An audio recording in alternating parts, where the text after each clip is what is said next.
welcome to another Local Insights video from Garrington, where we explore some of the trends being seen across the UK's regional property markets.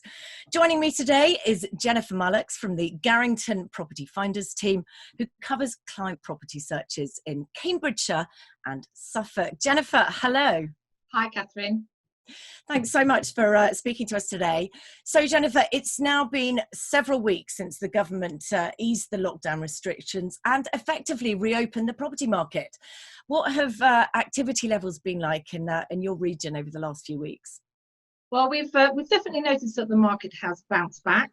Quite a lot of that is naturally the pent-up demand from the whole lockdown period that we've had.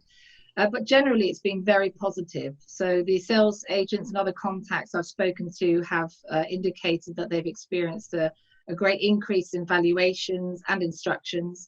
I've been speaking to architects, surveyors, they've all been cracking on. So it seems quite buoyant. We obviously need to see how this goes on and if it continues on this trend. And given what you've just said, do you feel that this is a blip in activity or the start of a meaningful trend going forward?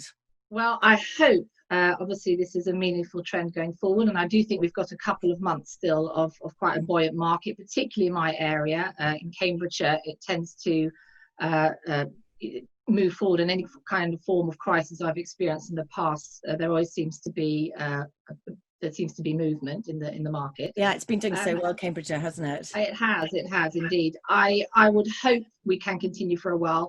Unfortunately, I think we have to be realistic that we have to see what happens at the end of the year, in the fourth quarter, when the whole process of furloughing the payments will end. People will then obviously know if they have jobs or not. People's financial situations may change, and this will definitely be influencing buyer and seller behaviour.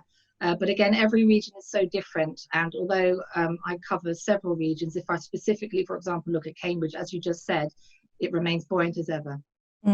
Sure. Based on the discussions you'll no doubt have been having with various sales agents, what are sellers' expectations on prices currently? Well, it's quite an interesting mixed bag.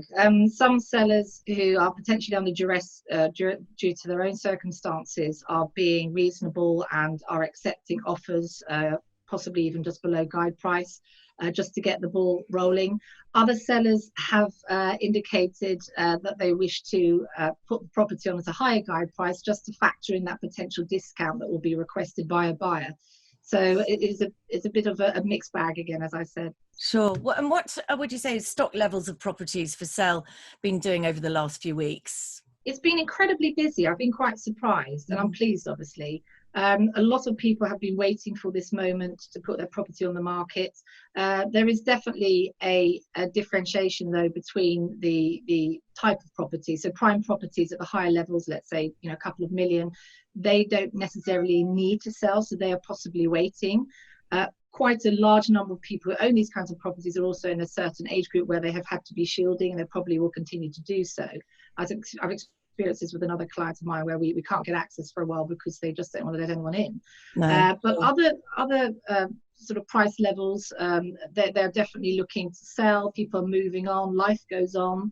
There doesn't seem to be a panic. I think once we start relaxing the lockdown a little bit more, the government starts relaxing the lockdown a little bit more from 15th of June onwards, we may see a bit of a change in even more property coming to the market. Sure. And how do you see the market performing in your particular regions in the next few months? I know it's hard to say, but... Yes. It's a tricky one. I would hope, without sounding arrogant, that we'll actually be okay up here. Cambridge, you have to remember, Cambridge obviously is with its centre of excellence with Adam Brooks Hospital and the university and all the pharmaceutical companies. Think of AstraZeneca, who are actually contributing to the vaccines being developed at the moment.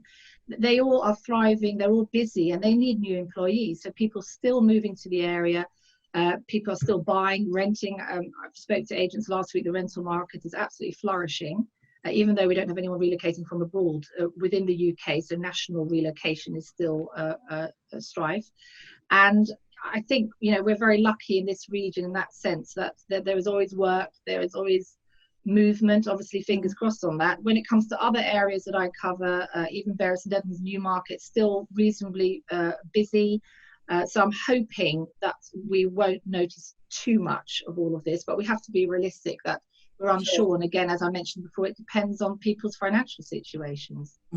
Yes, and obviously that's all up in the air, and also what the government are next going to say to us. So anyway, Jennifer, that's been fascinating. Thank you so much for sharing those insights. We hope you find this video helpful, but if you'd like more specific advice about the local market, please do get in touch with us by following the links shared with this video. Thank you for watching.